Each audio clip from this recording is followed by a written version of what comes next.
ವರ್ಷಗಳ ಹಿಂದೆ ಉತ್ತರ ಕನ್ನಡ ಜಿಲ್ಲೆಯಲ್ಲಿ ಒಂದು ಭೀಕರವಾದ ಹತ್ಯೆ ಆಯಿತು. ಸದಾ ಪತ್ನಿಯನ್ನ ಶಂಕಿಸುತ್ತಿರುವಂತಹ ಪತಿ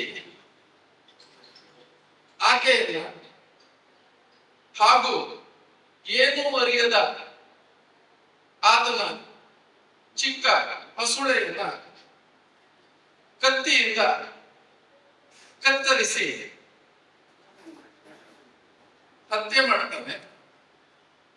ನಂತರ ಒಂದು ಕೆರೆಯ ಮಧ್ಯದಲ್ಲಿ ನಿಂತು ಕತ್ತಿಯನ್ನು ಹಿಡಿದು ಯಾರಾದ್ರೂ ಹತ್ರ ಬಂದ್ರೆ ಕತ್ತರಿಸಿ ಬಿಡ್ತೇನೆ ಅಂತ ಹೇಳ್ತಾ ಇದ್ದ.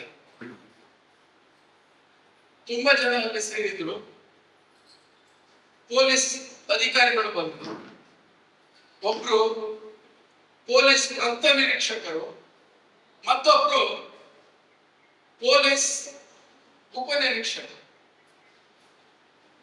ಅವರ ಕೈಯಲ್ಲಿ ಪಿಸ್ತೂಲ್ ಇದೆ.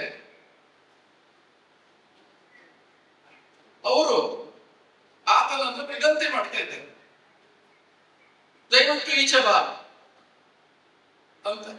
ಆತ ಕೇಳ್ತಾನೆ ಇಲ್ಲ. ನೀವು ನನ್ನ ಹತ್ರ ಬನ್ನಿ, ಇಬ್ಬರನ್ನ ಕೊಂದಿದ್ದೇನೆ, ನಿಮ್ಮನ್ನು ಕೊಲ್ತೇನೆ. ಇವರಿಬ್ರು ಕಂಗಾಲಾಗಿಬಿಟ್ಟು ಎರಡೂ ಪೊಲೀಸ್ ಅಧಿಕಾರಿಗಳು. ಮೊದಲನೇದಾಗಿ ಆತ ಬಹಳ ಎತ್ತರದ ಆಳು, ಆತನ ಕುತ್ತಿಗೆಯವರೆಗೆ ನೀರಿದೆ ಕೊಳದಲ್ಲಿ. ಈ ಇಬ್ರು ಅಧಿಕಾರಿಗಳಿಗೆ ಅರ್ಧಂಬರ್ಧ ಈಜು ಬಂದರು. ನಂತರ ಅವನ ಹತ್ರ ಹೋಗುವಂತ ಸಾಹಸವನ್ನೇ ಇನ್ನು ಮಾಡ್ತಾ ಇಲ್ಲ. ನೀವು ಕೇಳ್ಬೋದು, ರಿವಾಲ್ವರ್ ಇದೆ ಅಲ್ಲ, ಅದನ್ನು ಉಪಯೋಗಿಸಬಹುದಲ್ಲ ಅಂತ. ಅದನ್ನು ಉಪಯೋಗಿಸ್ಲಿಕ್ಕೆ ಆಗುದಿಲ್ಲ. ಯಾಕಂತ ಹೇಳಿದ್ರೆ ಅಲ್ಲಿ ಹತ್ಯೆ ಆದ್ರೆ ಪೊಲೀಸ್ ಅಧಿಕಾರಿಗಳ ಮೇಲೆ ಕೂಡ ಕೊಲೆಯ ಆರೋಪ ಬರ್ತದೆ, ಅವರ ಕೆಲಸಕ್ಕೆ ಕಂಟಕವಾಗ್ತದೆ. ಇಬ್ರು ಅಸಹಾಯಕರಾಗಿ ಕೈ ಚೆಲ್ಲಿ ನಿಂತಿದ್ದಾರೆ. 1 ಗಂಟೆಗಳ ಕಾಲ ಏನು ಮಾಡ್ಬೇಕಾಗಿಲ್ಲ ಇವರಿಗೆ. ನಂತರ ಅಲ್ಲಿ ಬಂದಂತ 4 ಜನ ಮೀನುಗಾರರು 4 ದಿಕ್ಕಿನಿಂದ ಧುಮುಕಿದ್ರು. ಈಜಾಡಿಕೊಂಡು ಅವನ ಹತ್ರ ಹೋದ್ರು. ಆತನಿಗೆ 4 ದಿಕ್ಕಿನಿಂದ ಬಂದಿರುವುದರಿಂದ ಏನ್ ಮಾಡೋದು ಅಂತ ಗೊತ್ತಾಗ್ಲಿಲ್ಲ. ಕ್ಷಣಾರ್ಧದಲ್ಲಿ ಎಲ್ಲರೂ ಅವನನ್ನು ಹಿಡಿದು ತಡಕ್ಕೆ ಕರೆದುಕೊಂಡು ಬಂದು ಪೊಲೀಸರ ವಶಕ್ಕೆ ಆತನನ್ನು ನೀಡಿದೆ. ಈ ಘಟನೆ ಈಗ ಯಾಕೆ ನೆನಪಾಯಿತು ಅಂತ ಹೇಳಿದ್ರೆ, ಕೆಲವೊಂದು ಅಧಿಕಾರದ ಕುರ್ಚಿಗಳು ನಮಗೆ ಅಧಿಕಾರವನ್ನು ಕೊಡಬಹುದು, ಆದ್ರೆ ನಮ್ಮಲ್ಲಿ ಸ್ವಸಾಮರ್ಥ್ಯ ಇಲ್ಲದೆ ಇದ್ರೆ ಆ ಅಧಿಕಾರವನ್ನ ಚಲಾಯಿಸಲಿಕ್ಕೆ ಆಗುವುದಿಲ್ಲ. ಕೆಲವು ಪೊಲೀಸ್ ಅಧಿಕಾರಿಗಳು ದೇಹದಾಢ್ಯಪಟುಗಳಾಗಿರ್ತಾರೆ. ಕೆಲವು ಪೊಲೀಸ್ ಅಧಿಕಾರಿಗಳು ಸಮರ ಕಲೆಯಲ್ಲಿ ಪರಿಣತಿಯನ್ನು ಹೊಂದಿರ್ತಾರೆ. ಅದು ಅವರ ಸ್ವಸಾಮರ್ಥ್ಯ. ಅವರ ಅಧಿಕಾರ ಸ್ಥಾನ ಏನಿದೆ ಅದು ಕೊಡುವಂತ ಅಧಿಕಾರ ಮತ್ತು ಸ್ವಸಾಮರ್ಥ್ಯ ಎರಡೂ ಸೇರಿದಾಗ, ಭ್ರಷ್ಟಾಚಾರ ಇಲ್ಲದಾಗ ಸಮಾಜಕ್ಕೆ ಒಂದು ಒಳ್ಳೆಯ ಆಡಳಿತ ಸಿಗ್ತದೆ. ಅಂತಹ ಆಡಳಿತವನ್ನು ನೀಡಿದವರು ರಾಜ್ಯ ಮಟ್ಟದ ಜಂಟಿ ನಿರ್ದೇಶಕರಾಗಿ, ಮಹಿಳಾ ಮತ್ತು ಮಕ್ಕಳ ಮತ್ತು ಮಹಿಳಾ ಕಲ್ಯಾಣ ಇಲಾಖೆಯ ರಾಜ್ಯ ಮಟ್ಟದ ಅಧಿಕಾರಿಯಾಗಿ ಆ ಪದವಿಯನ್ನ, ಎಲ್ಲ ಅಧಿಕಾರವನ್ನ ಸಮರ್ಥವಾಗಿ ಚಲಾಯಿಸಿ ತನ್ನ ಸ್ವಸಾಮರ್ಥ್ಯದಿಂದ ಕೂಡ ಆ ಸ್ಥಾನಕ್ಕೆ ಕೊಡುಗೆ ನೀಡಿ ಪಬ್ಲಿಕ್ ಹೀರೋ ಅಂತ ಅನಿಸಿಕೊಂಡವರು ರಾಜೇಂದ್ರ ಬೇಕರ್. ಯಾವ ಯಾವ ಕುರ್ಚಿಯನ್ನ, ಅಧಿಕಾರ ಸ್ಥಾನವನ್ನ ಅವರು ಅಲಂಕರಿಸಿದ್ದಾರೆ, ಅಲ್ಲೆಲ್ಲ ಅವರು ಯಶಸ್ವಿ ಆಗಲಿಕ್ಕೆ, ರಾಜ್ಯೋತ್ಸವ ಪ್ರಶಸ್ತಿಯನ್ನು ಪಡೆಯಲಿಕ್ಕೆ ಕಾರಣವಾದದ್ದು ಅವರು ಅಧಿಕಾರವನ್ನ ಸಮರ್ಥವಾಗಿ ಬಳಸಿಕೊಂಡದ್ರಿಂದ ಅವರ ಸ್ವ ಸಾಮರ್ಥ್ಯದಿಂದ ಎಲ್ಲದಕ್ಕಿಂತ ಮುಖ್ಯವಾಗಿ ರಾಧಾದಾಸ್ ಅವರು ಹೇಳಿದ ಹಾಗೆ ಭ್ರಷ್ಟಾಚಾರ ರಹಿತ ಆಡಳಿತವನ್ನು ನೀಡಿದ್ರಿ. ಇವತ್ತು ಎಷ್ಟೋ ಅಧಿಕಾರಿಗಳಿದ್ದಾರೆ, ಪೊಲೀಸ್ ಅಧಿಕಾರಿಗಳು. ನಾವು ಒಬ್ಬರನ್ನು ಮಾತ್ರ ನೆನೀತೇವೆ. ಯಾರು? ವಡ್ಡರ್ಸೆ ಮಧುಕರ್ ಶೆಟ್ಟಿ ಅವರು. ಸಹಸ್ರ ಸಂಖ್ಯೆಯಲ್ಲಿ ಪೊಲೀಸ್ ಅಧಿಕಾರಿಗಳಿದ್ರು ನಾವು ಯಾರನ್ನು ಕೂಡ ಸ್ಮರಿಸುವುದಿಲ್ಲ, ಅವರನ್ನು ಮಾತ್ರ. ಮಧುಕರ್ ಶೆಟ್ಟಿ ಅವರು ಒಬ್ಬ ವ್ಯಕ್ತಿ ಕೂಡ ವ್ಯತ್ಯಾಸವನ್ನ ಮಾಡಲಿಕ್ಕೆ ಸಾಧ್ಯ ಇದೆ. ಎಷ್ಟೋ ಜನ ಡಾಕ್ಟರ್ MBBS ಪದವಿಯನ್ನು ಪಡೆದವರು ಕೂಡ ಆರಕ್ಷಕ ಅಧೀಕ್ಷಕರಾಗಿ SP ಆಗಿ ಇದೇ ಉಡುಪಿ ಜಿಲ್ಲೆಗೆ ಬಂದಿದ್ದಾರೆ. ಅವರು ಸ್ವಸಾಮರ್ಥ್ಯದಿಂದ ಮತ್ತು ಅವರ ಅಧಿಕಾರದ ಕುರ್ಚಿ ನೀಡುವಂತಹ ಒಂದು ಅಧಿಕಾರದಿಂದ ಸಮರ್ಥವಾದ ಆಡಳಿತವನ್ನ ನೀಡಿದ್ದಾರೆ. ನಮಗೆ ಇವತ್ತು ಆದರ್ಶ ಅಧಿಕಾರಿಗಳು ಸಿಗ್ತಾ ಇಲ್ಲ. ಆದರ್ಶ ಅಧಿಕಾರಿಗಳು ನಮಗೆ ಸಿಕ್ಕಿದ್ರೆ ಅವರು ನಮಗೆ ಮಾದರಿಯಾಗ್ತಾರೆ. ಮಧುಕರ್ ಶೆಟ್ಟಿ ಅಂತಹ ಪೊಲೀಸ್ ಅಧಿಕಾರಿಗಳು, IPS ಅಧಿಕಾರಿಗಳು ಇತರ ಪೊಲೀಸ್ ಅಧಿಕಾರಿಗಳಿಗೆ ಮಾದರಿಯಾಗ್ತಾರೆ. ಹಾಗೆ ಈ ಒಂದು ಇಲಾಖೆ ಒಂದು ಆದರ್ಶವಾಗಿ ಇರುವವರು ರಾಜೇಂದ್ರ ಬೇಕರ್. ಇವರನ್ನ ಇವತ್ತು ನೀವು ಗುರುತಿಸಿದ್ರಿಂದ ಅವರ ಪ್ರಾಮಾಣಿಕತೆಗೆ, ಅವರ ದಕ್ಷತೆಗೆ, ಅವರು ಸಮಾಜಕ್ಕೆ ನೀಡಿದಂತ ಕೊಡುಗೆಗೆ, ಅವರ ಭ್ರಷ್ಟಾಚಾರ ರಹಿತ ಆಡಳಿತಕ್ಕೆ ನೀವು ಒಂದು ಸನ್ಮಾನವನ್ನು ಮಾಡಿದ ಲೆಕ್ಕ ಆಗಿದೆ. ಅದಕ್ಕಾಗಿ ಶ್ರೀಮತಿ ರಾಧಾದಾಸ್ ಮತ್ತು ಇವತ್ತು ಈ ಸನ್ಮಾನಕ್ಕೆ ಕಾರಣರಾದ ಎಲ್ಲ ಸಂಘಟಕರಿಗೆ ನಾನು ಹೃತ್ಪೂರ್ವಕವಾಗಿ ಅಭಿನಂದನೆಯನ್ನ ಸಲ್ಲಿಸ್ತಾ ಇದ್ದೇನೆ. ಮತ್ತೆ ಸುನೀಲ್ ಶೆಟ್ಟಿ ಅವರು, ಇವರು ಹಲವಾರು ಸಂಘ ಸಂಸ್ಥೆಯಲ್ಲಿ ಅಧಿಕಾರವನ್ನು ಹೊಂದಿದ್ರೂ ಕೂಡ ಅಧಿಕಾರಕ್ಕೆ ಅಂಟಿಕೊಂಡವರಲ್ಲ. ನಾನು ನೋಡಿದ್ದೇನೆ, ಅವರಿಗೆ ಕಬಡ್ಡಿ ಅಸೋಸಿಯೇಷನ್ ಅಲ್ಲಿ ಗೌರವ ಅಧ್ಯಕ್ಷರಾಗಿ ಅವರು ಒಳ್ಳೆಯ ಕೊಡುಗೆಯನ್ನು ನೀಡಿದ್ದಾರೆ. ಆದ್ರೆ ಪ್ರತಿ ಬಾರಿ ಸಿಕ್ಕಿದಾಗ ಹೇಳೋದು, ಇನ್ನು ಮುಂದೆ ಬೇರೆ ಯಾರನ್ನಾದ್ರೂ ಆಯ್ಕೆ ಮಾಡಿ, ನಾನು ನಿಮ್ಮ ಜೊತೆಯಲ್ಲಿದ್ದೇನೆ ಅಂತ ಹೇಳ್ತಾರೆ. ಮತ್ತೆ ಸದಾಕಾಲ ಕ್ರೀಡೆಯ ಬಗ್ಗೆ, ಆನಂತರ ಸಮಾಜದ ಬಗ್ಗೆ ಚಿಂತನೆ ಮಾಡುವಂತ ಒಬ್ಬ ಧೀಮಂತ ವ್ಯಕ್ತಿ. ಅವರನ್ನು ಕೂಡ ಇವತ್ತು ಸನ್ಮಾನಿಸಿದ್ದು ಒಂದು ಈ ಸಂಘಟಕರು ಮಾಡಿದಂತ ಒಂದು ಉತ್ತಮ ಕಾರ್ಯವಾಗಿದೆ. ಹೀಗೆ ಸಾರ್ವಜನಿಕ ರಂಗಕ್ಕೆ ಕೊಡುಗೆ ನೀಡಿದಂತ ವ್ಯಕ್ತಿಗಳನ್ನ ಸನ್ಮಾನಿಸಿದಾಗ ಅವರಿಗೂ ಮತ್ತು ಅದೇ ದಾರಿಯಲ್ಲಿ ಹೆಜ್ಜೆ ಇಡುವಂತಹ ಎಲ್ಲ ಅಧಿಕಾರಿಗಳಿಗೂ ಒಂದು ಶಕ್ತಿವರ್ಧಕ ಪೇಯದ ಹಾಗೆ ಈ ಸನ್ಮಾನಗಳು ಕೆಲಸ ಮಾಡ್ತದೆ.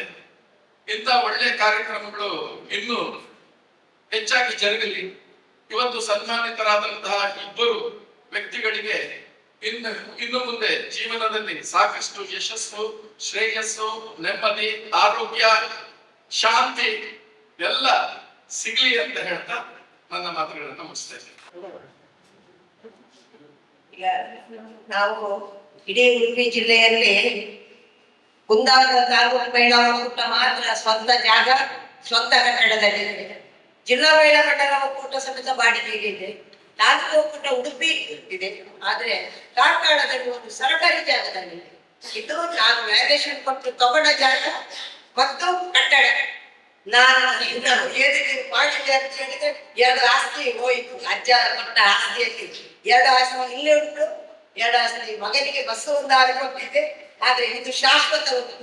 ನನ್ನ ಕಾಲದ ನಂತರವೂ ಇಲ್ಲಿ ನಿರಂತರವಾಗಿ ರವಿ ಕಿರಣ್ ಮತ್ತೆ ಲಾಟ್ರಿ ಕ್ಲಬ್ನ ಎಲ್ಲ ಧರ್ಮಸ್ಥಳ ಸಂಘ ನಮ್ಮ ಟೀಚರ್ ಇರ್ತಾರೆ, ಪಾರ್ವತಿಜಿ ಇದ್ದಾರೆ ಎಲ್ಲ.